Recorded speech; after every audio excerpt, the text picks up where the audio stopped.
Jai.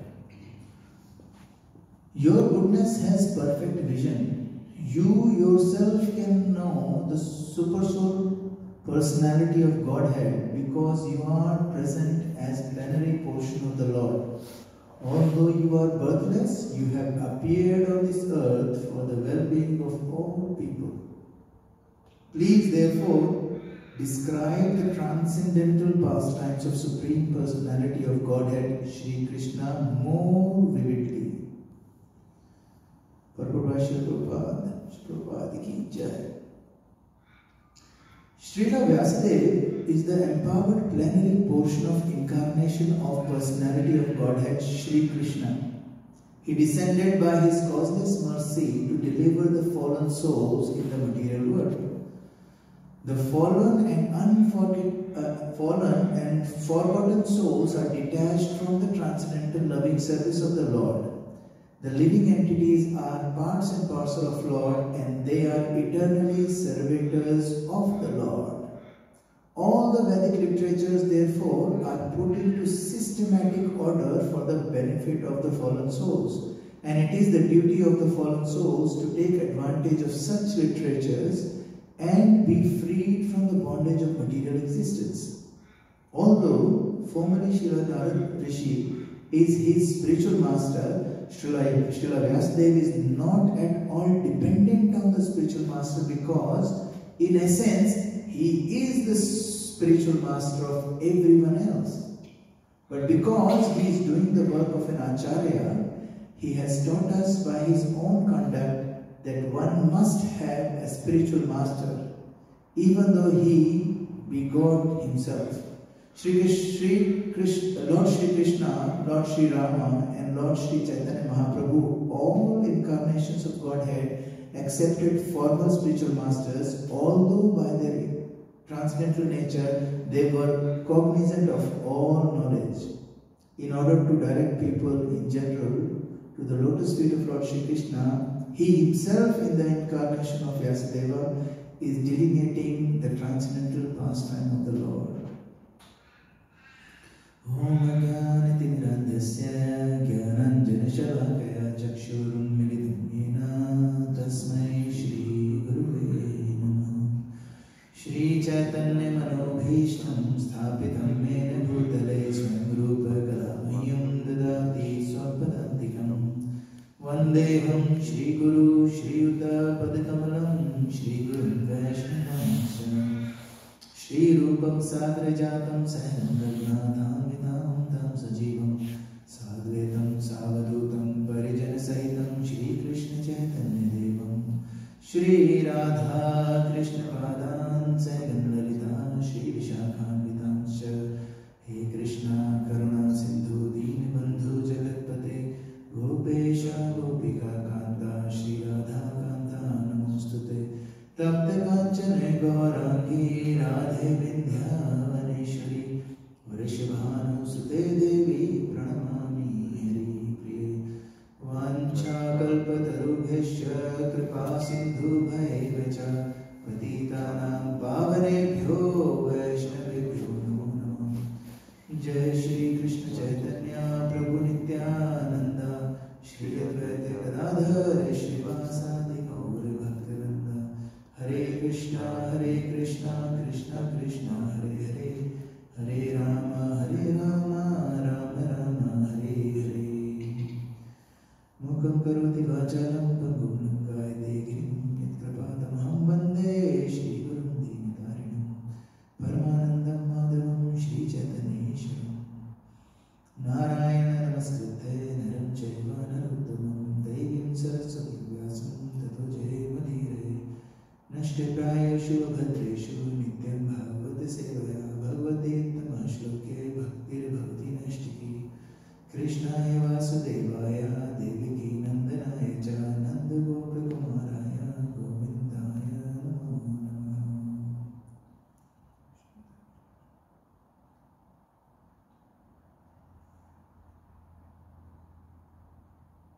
Hare Krishna.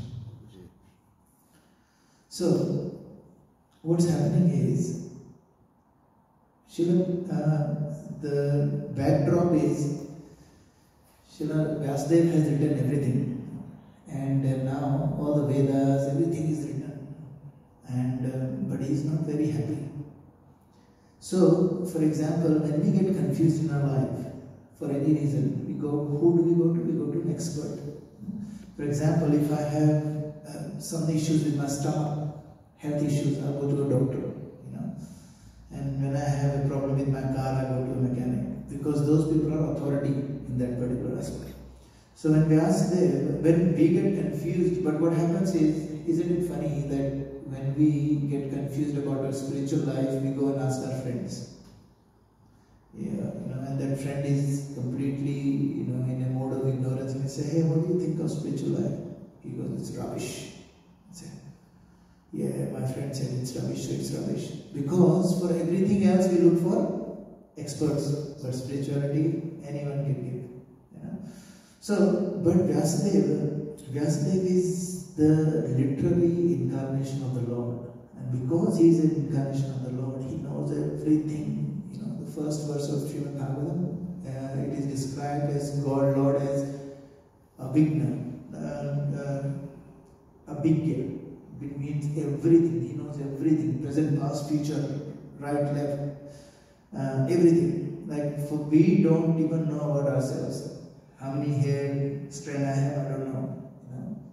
How is my bodily juice are created in my stomach, I don't know. It happens. So we don't even know ourselves. And God, who knows everything, who is Vyasadeva, he knows everything. He is now, he is confused. Imagine, the Supreme Lord, the literary incarnation, is confused. And who is he going to? He is not going to himself, he is going to his Guru, Narad Muni. So, in Bhagavad Gita 7.26, it says, Vedaham samtitani vartamanani charjana bhavishyani cha bhutani mam tu vedana kaschana. Krishna says to Arjun that, as a Supreme Lord, I know everything, and I know present, I know past, I know future, and I also know what somebody is going to think in future as well, But na bhutani ma tu vedana kaschana. Nobody knows me. I know everything and everyone, but nobody knows me. So God is the knower of everything, and God has given us everything to support to know us. Like, for example, God has given us sun and moon. Sun gives us, vegetables, fruits, and all those things. Every crop is coming out because of sun.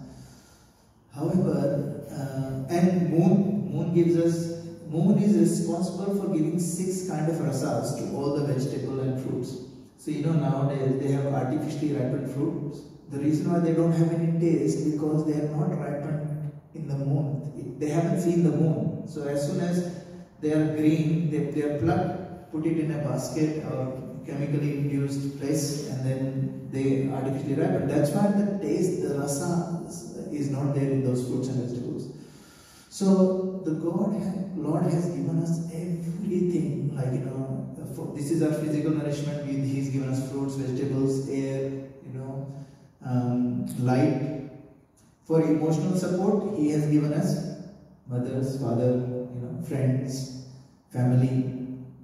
The small little kid babies, they are very, very cute. Whether it's pig's baby, rat, you name it, the most disgusting animal, their babies are so cute, so cute.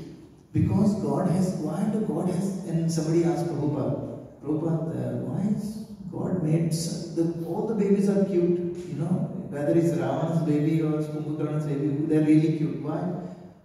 Then Srila Prabhupada said, because this is the creation of Lord. Lord knows that this baby needs a lot of nourishing. Like, the baby needs a lot of attention, attraction. But if the baby is really ugly, nobody will care. So, in order to create that compassion, He's made babies so cute, beautiful. But once the baby grow up, we are no longer cute anymore, huh? Because now we can take care of ourselves. So God has looked after us for emotional support as well. And there is a verse in Bhagavad Gita, I think 15.15. Sarvasya chaham hridi sannivishto mattah smriti jnana onam cha vedeshi sarvayameva vedyo vedanta kritu veda videva cha.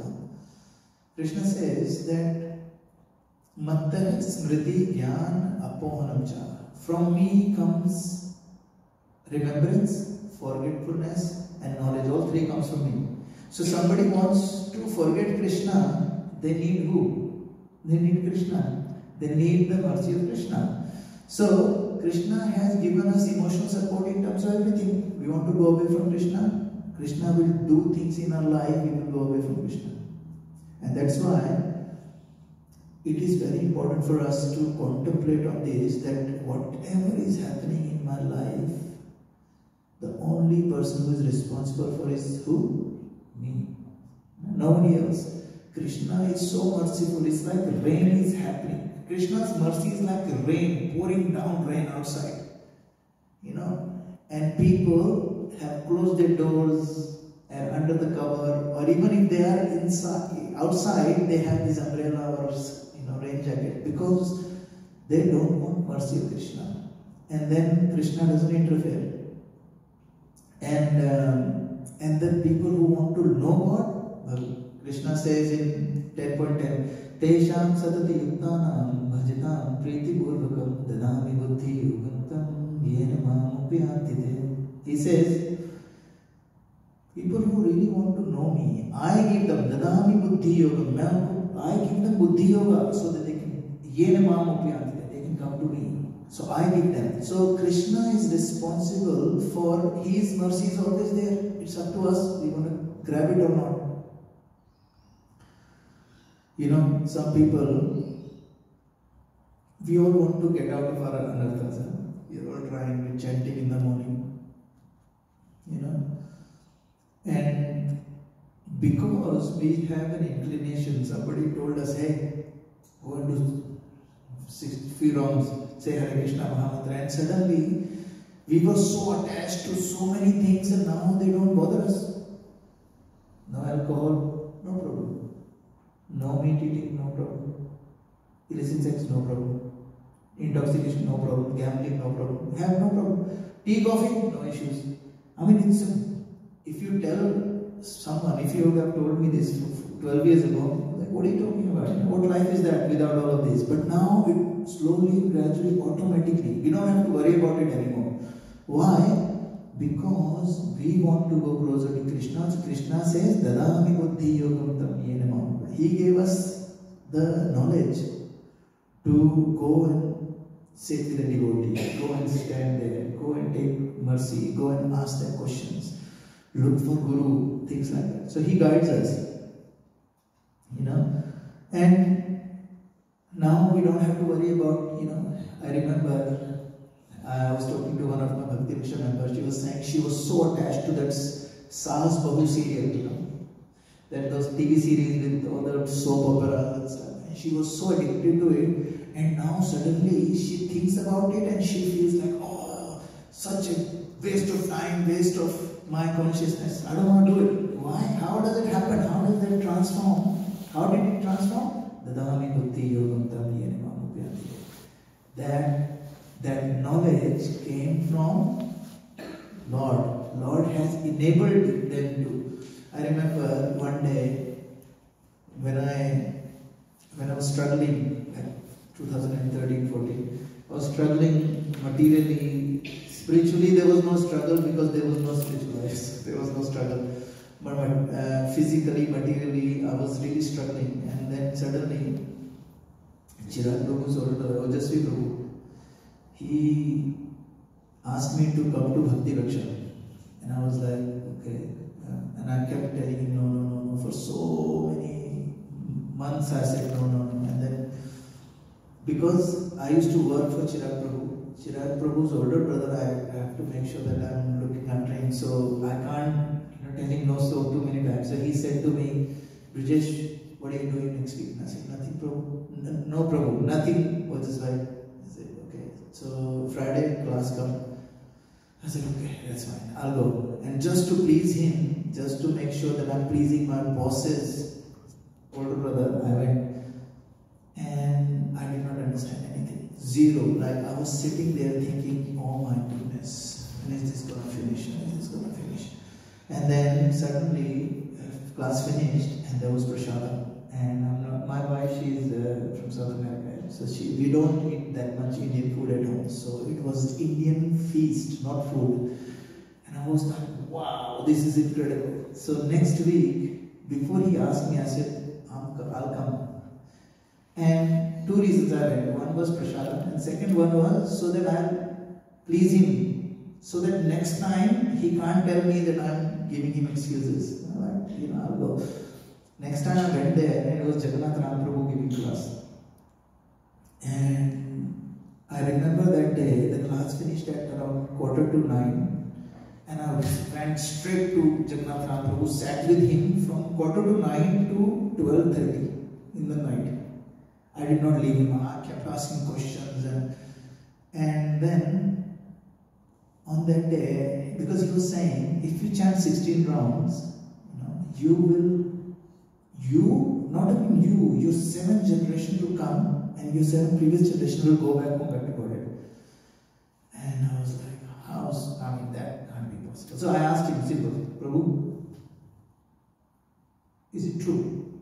And the way he said it, yes. Some people when they say it, so much of conviction, I was like, and my dad passed away a few months ago, so I've never done anything for my father, so I really wanted to do something for my father. So when he said 16 rounds, I was not interested in me. I was interested in, okay, I'm going to do this for my dad. So as soon as he said, this is 12:30, he told me, yes, 12:30, that 16 rounds. So I didn't have any mala or anything. So I used to drive a jeep, and I used to live in Trivandrum at that time. So from Point Cook to Trivandrum, I drove. I parked outside my house. And I got there around 1:45. From 1:45 to 1:45, I chanted 16 rounds, and then I entered the house. And since then, I have not stopped. Now, where did this mercy come from? Mercy come from the Lord and the devotees. If Ojasvi Prabhu would not have asked me or pushed me for so many, and why was he doing it? I'm not paying him, am I? I'm not paying him anything. He did that. And because of his mercy, I was able to receive the mercy of the Lord. And so that's what Krishna does, like through Guru, Sadhu and Shastras, he sends us everything that we need to go back home, back to Godhead. And the problem happens is, God has given us Shastras, and we start reading Shastras. For example, I have a friend who we've been trying to cultivate for few years now. He doesn't want to meet anyone. He doesn't want to go and see anyone. He will not sit with anyone. But he will read everything. He will read a lot of things, and he will read Shastra. He will read Srila Prabhupada's books and everything. But because he is not associating with any devotees, or he is not taking any guidance from anyone, what he is doing now is suddenly he gets diverted. So one day he came to me and I said, hey, how's the Bhagavatam going? Oh, I haven't studied for a few months. So what happened? Oh, I'm reading Vedas now. And I was like, so you were doing masters, now you go back to year 9? And he said, what are you talking about? Then I sat with him for a few hours and explained to him. And this topic came up. And I said to him, even Vyasadeva, who has written all these Vedas, Dharma, Artha, Kama and Moksha, there are 4 subject matter of Vedas, religiosity, economic development, sense gratification, and what is it? Liberation. Sorry? Mukti, liberation, Mukti, moksha. So these are the 4 subject matters. And I said, even Vyasadeva, when he wrote all of these, he was so not happy at all. And then he asked his Guru Maharaj, Narad Muni, what do I do? And then Narad Muni is going to explain to him, like because Narad Muni is talking to Srila Vyasadeva here. And he will tell him that because you have not exclusively spoken about the Lord, personality of Lord, and that's why you're not satisfied. Now, because Narad, who did he ask? He asked his guru. For example, if someone, like Ayurvedic, there are a lot of jadi booty, those herbs that we use for a medicinal purpose. If an expert Ayurvedic person tells you, okay, go to the forest and bring me a leaf which looks like this, and then he will have to think, because there are two things when you look at Ayurvedic jadi booty: shape, texture, size, and the last thing is smell. You need to be perfect in smelling. There are 6-7 type of herb which smells very similar. Only an expert can judge which one is which. Yeah? So if he tells us to go and get this medicine, we won't be able to get those leaves. We will. That's why Hanuman got the whole mountain, because he couldn't understand. So, but when we actually tell the person, okay, you come with me.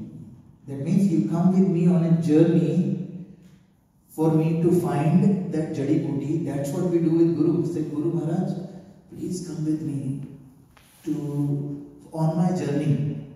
I mean, not physically, but spiritually. Come with me on my journey so that you can guide me. Okay, this is what you need right now. So, deciphering scriptures are like, have you heard of jackfruit? Jackfruit. Have you seen the tree of jackfruit? Anyone? Yes. It's very hard to climb, first of all. It is very hard to cut that jackfruit. And it is very hard to peel it. And when you're doing it, it gets so sticky in your hands that you can't use properly. If you're not expert in it, your knife will slip, you'll cut your hand, you cut things, And even once you have peeled it, even inside, you can't give someone eat it. What you need to do is, you need to take the seeds out, and seeds are cooked as well. Everything is cooked properly. So, if no one tells you, you look at jackfruit and you say, nah, I don't want it. And even if somebody picks it up, he starts eating it, it is possible, because what happens is, around the seed there is a layer. If you don't take that layer out, it can get stuck in your throat because it's very sticky. And you choke. So if you are not using the fruit properly, you can die. And that's what happens with, which is called spiritual death. What does that mean? Is we start mental speculation. We don't ask Guru, Sadhu and Shastra, and we start looking for this guy. Started reading Vedas, and he's gonna decipher his own thing. One of the guy told me that I left meat because you told me not to eat meat. I stopped eating meat, but I was reading Vedas and I started eating meat again. And I said, you were looking for that. That's why you found it. Whatever you want, you will find it anywhere. If you look at, like if I tell you, whatever car that you love, when you drive, you will find that car, 10 or 15, because you're looking for that car. If you like some colors, nice, some your favorite colors, you will find that colors. And if you're looking for meat eating in the Vedas, you will find it. So, what happens is here, Vyasadeva is asking his Guru Maharaj, because he is incarnation of the Lord, but he is showing us through his examples. Mahajaniyana Gadasabandha. Common people follow the senior people. So, he is showing us through example, this is how you should live your life, So, and Srila Prabhupada and Guru Maharaj, what they do is, they climb the jackfruit tree, they cut the jackfruit for us, they peel it off, they take everything off, and they serve us cooked nicely in a platter. Like Srila Prabhupada has given us this purport. If you read Srimad Bhagavatam without this purport, it doesn't make any sense.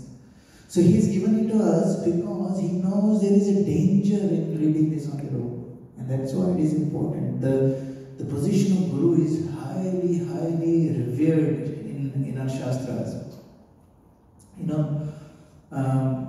And just like, teachers, like mothers, what they do is, hey, go to school.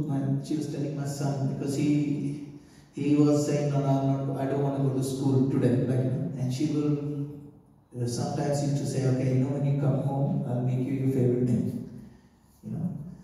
and or I'll give you a chocolate when you come back home, and he will go. But do you think a mother will give chocolate every single day for like 10 years? No. How long you need to give them chocolate? Until they grow out of that fear of going to school. Once they're out, they don't need it. No? Similarly, Vedas are like allurements. Vedas, you read Vedas, you will become really happy. Not even here. Next birth, you'll get born in Swarga. Vedas take you up to Swarga, that's it. So they actually consider higher value system as the epitome. Yeah? So now, but at some point of time, when we understand, Guru will tell us, look, it's good to be going to the next planet, heavenly planet, but it's actually not that great. And then we understand it, and then we stop asking. Now we don't want to go to, Swarga. None of us want to go to Swarga. Because we understand that. So, similarly, when we grow in bhakti, the new person comes, what do you tell them? You chant, all misery will be gone. Yet we say that all your problems will be solved. Do you think Hare Krishna Mahamantra solves any problem? Hare Krishna Mahamantra doesn't solve problem, it actually transcends us from that problem. It will not hurt us anymore. And it will solve our future. But when we grow in bhakti, we realize when Krishna is merciful, what does he do? What does he do when he is really merciful? Takes away everything. There is a folk story. Krishna and Arjuna, they were walking, and they were really late, and they were really hungry, and they were in the forest coming back, and they saw a very small little hut. Went in there, and she fed them. Oh, Krishna come and gave them a lot of food to eat and everything, and they were really nourished, and they were leaving. And Krishna asked her, do you want anything? She goes, no, I've got everything that I want. He said, you've got a small little hut. What do you mean you have everything? She goes, look, I've got this hut and I've got this cow outside. That's it, that's all I need. Krishna goes, so you don't want anything? She said, no. Then they left. And Krishna, when they were leaving, Arjuna goes, Krishna, you should have given her something. Just because she said nothing, Sudama didn't ask you anything. You gave him everything. Now why? And he said, no, I gave her something. And he said, what? He said, look around. And Arjuna looked around from far, and he saw the cow just lie down. Cow died. He said, look, the cow died. He said, Krishna, I don't understand it. He goes, this woman is considering her cow as everything. So when she is about to die, she will be so attached to this cow that she won't be able to get out of this material birth and death. So, to give her mercy, I'll take another cow. The only thing she had, he took it away. Narad Muni, when Narad Muni's mother served these sannyasis so well for the whole Chaturmas, and when they left, what happened? Mother died, snake bite, mother died. And it's like 7-year-old boy sitting there who's got no one, nothing. And then he looked towards the direction where the sages went, towards the north, and just started walking. And he became Narad Muni next birth. So when Krishna is extremely merciful, he takes away everything. But that knowledge we don't give to people who are very new in bhakti. So you're saying that if I do Krishna bhakti, my mother will die? No, I'm not going to do it. But that's not the purpose of Veda. Vedesh sarve ahameva vedyo vedanta krit veda vida eva chaham. Krishna says, I am the purpose of Vedas. But because Srila Vyasadeva did not explain that particular essence, that the essence of Veda is Krishna, that's why he was not satisfied, and that's why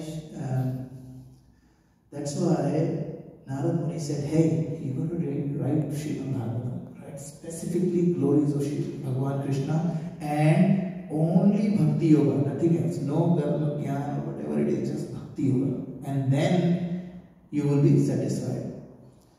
So, and the knowledge that we get from, there was this guy who went to the astrologer and he said, like the way we do with ISKCON devotees, they come and say, hey, chant Hare Krishna and be happy. We never tell them, chant Hare Krishna and go above happiness and distress. We don't tell them that. They automatically go there. And because miseries will come in devotees' life as well, but because we look at our difficulties in a different manner, that's why it doesn't bother us and we elevate ourselves and we go above it. This guy went to astrologer and he said, I just got married, and my wife is really giving me issues. She is very, very nasty. And what do I do and how long it's gonna go for? Then he looks at the chart and he goes, look, the problem is only for next probably 8-9 years, that's it. He goes, after that you'll be okay? He said, no. After that you'll get used to it. It will keep happening for the rest of your life. And same with bhakti, once we start doing bhakti, we understand that life is this. We will not expect too much happiness from this life because this is dukkhale ashashvatam. One day, Srila Prabhupada's disciple, Yadurani Mataji, she used to paint for Srila Prabhupada. And Srila Prabhupada would say, I want you to paint this person standing in the heart. I want you to draw Paramatma.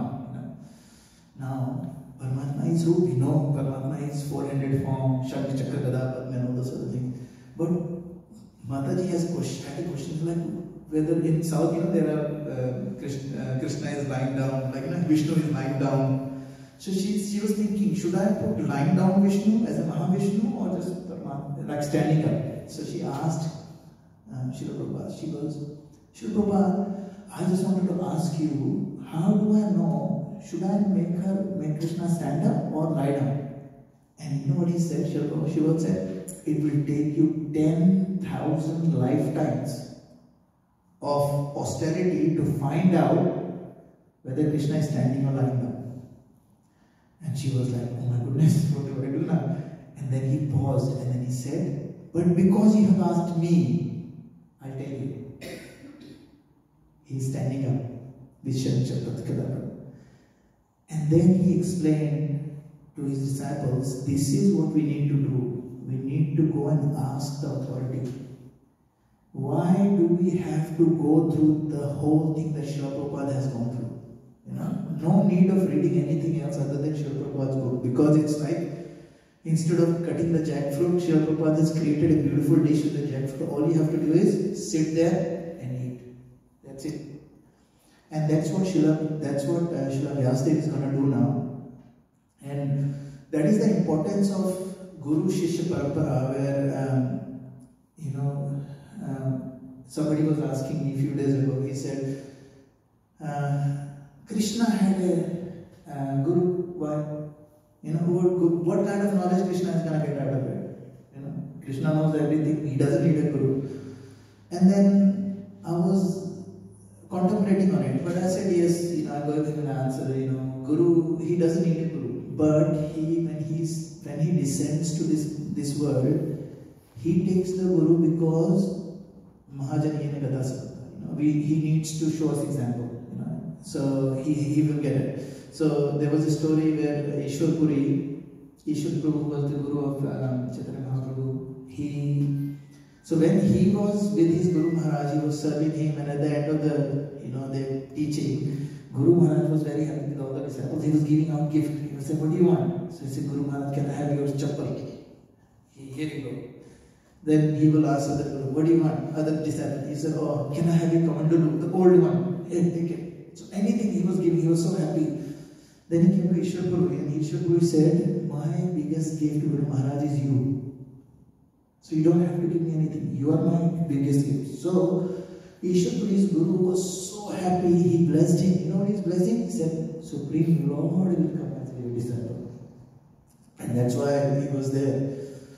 Similarly, Ramchandraji, when he was with in the Gurukul, Vashisht Muni, he was so when Darshan Maharaj sent everyone, all the 4 kids to Vashisht Muni actually got everyone together and sent all the other ones home. I mean, in the where they're sleeping, and they say, "You come to my kuti."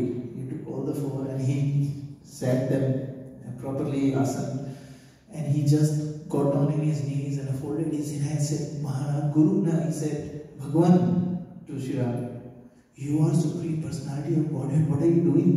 What can I teach you?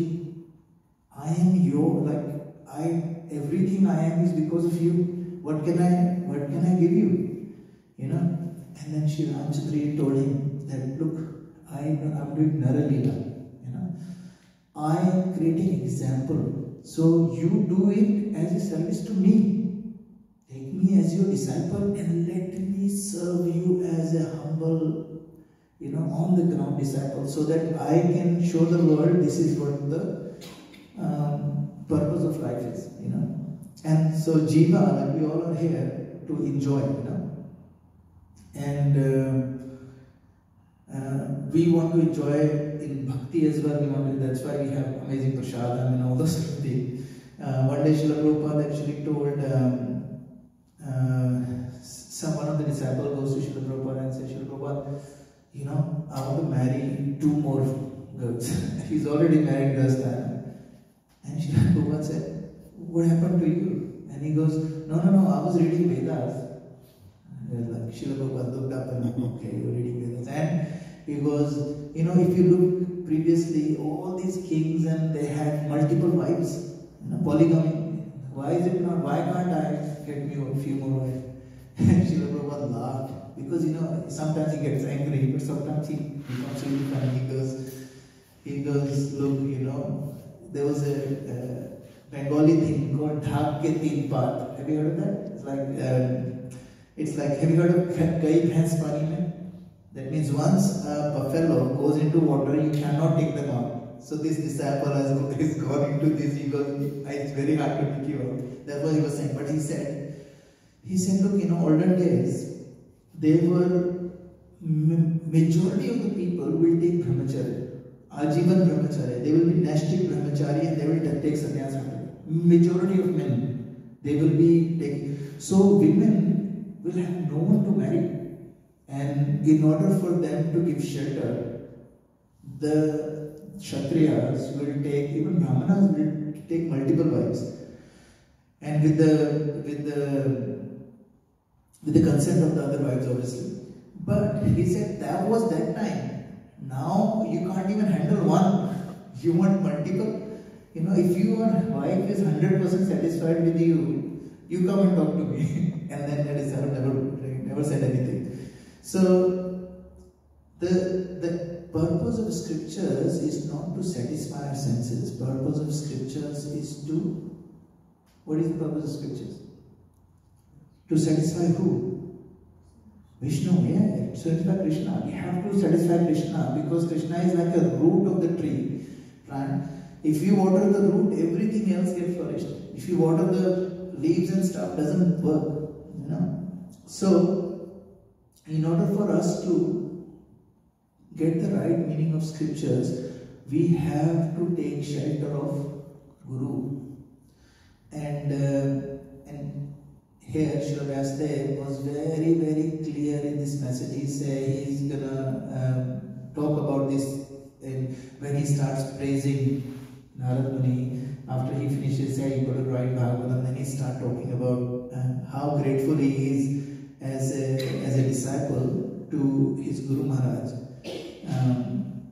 And he will say, "Oh, I am so happy that now I can actually understand what you're talking about." And then he writes Srimad Bhagavatam and all those sort of things. So basically, we will read probably in the next verse or so. Narad Muni keep talking about the beauty of talking about Shri Krishna. So, for example, if you do chanting, how is chanting? Like, for example, if I come to you and say, "Prabhu, my name is Vishnu Priyashadas. If you want to please me, just chant my name, Vishnu Priyashadas, Vishnu Priyashadas." And what the first thing you will think? This guy is full of himself. He wants his name. I mean, he wants everyone to chant his name. What does that mean? That means he wants to hear his own glories. So, one of the person went to Srila Prabhupada and said, Prabhupada, why is Krishna so much stressing about chanting his name? Is this the only thing he wants? His name? And Srila Prabhupada said to him, when you chant the holy name, there is no difference between holy name and the Lord himself. What is the verse in Chaitanya Charitamrita which says that? Anybody knows?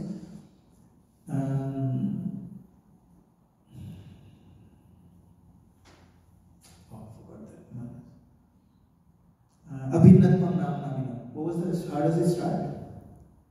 Nam Krishna Mani Nam Chinta Mani Krishna Chaitanya Ras Vigraha Purna Shuddho Nitya Muktam Abhinatvam Nam Namina. That means there is no difference between Nam and Nami, name and the person. And that's why when we chant the holy name, what happens? We are associating with who? Krishna.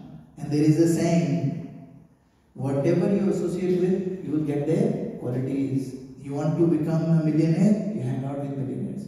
If you want to become a criminal, you hang out with criminal. If you want to become a devotee, hang out with devotee. If you want to become a great doctor, hang out with great doctors. Like, that kind of stuff. We all know. In material world, we all know. So when we chant the holy name, we are associating with Krishna. And the degree of reciprocation of Krishna is directly proportional to your intention towards Krishna. If I am chanting Hare Krishna, Krishna Krishna, Hare Hare, Hare Ram, Ram Ram, Hare Hare, but I am thinking about, oh my goodness, I have to do these three spreadsheets and 5 different presentations, and there are 3 appointments today, which is going to go bad. Then what will happen is, am I associating with Krishna? Not really, because I don't have that intention. But if I am praying to Krishna, I can't even concentrate on your name. Please help me, please help me. At least Krishna will help me to listen to one mantra at least. And then I'll say, thank you, Krishna. So sometimes, it happened, yeah? Sometimes we're chanting, it's amazing. One mantra is amazing, and then we will go lost, and sometimes we come back automatically. You know, that thing that brings us back to the chanting is Guru's mercy. There is no other reason. So as soon as you come back and say, oh man, for 15 minutes I was thinking something else. Thank you, Guru Maharaj, for bringing me back on this chanting. And that abhyas is what Krishna wants. Krishna doesn't want us to doesn't want to hear his glories. That's not his aim. He knows that when we hear glories, our anarthas will go away. And when our anarthas will go away, how? Because we are associating with him. Our anarthas will go away, and then we will qualify to go back to him, and he is waiting at the door for us with his tears in his eyes and say, you know, Manisha Mataji, he's saying, Manisha, please come, I'm waiting for you, you know, you've been away for millions of lifetimes, please come back, that kind of stuff. For each and every person, he's saying, you know, and he does not have a relationship with group, he has a relationship individually. One person. You know, I want to, like, he's looking out for me, he's looking out for each one of you. So hey, with his tears in his eyes, he's looking out. And when we go there, he will forget everything, and he will, you know, give us a hug. And that's what our Shastra says. And the only way we can achieve this is not through our own mental speculation. We can achieve this only through Guru Kripa. Okay? So we'll stop here. Srimad Bhagavatam ki jai, Srila Prabhupada ki. Anybody has any comments, any questions, any corrections anybody wants to say?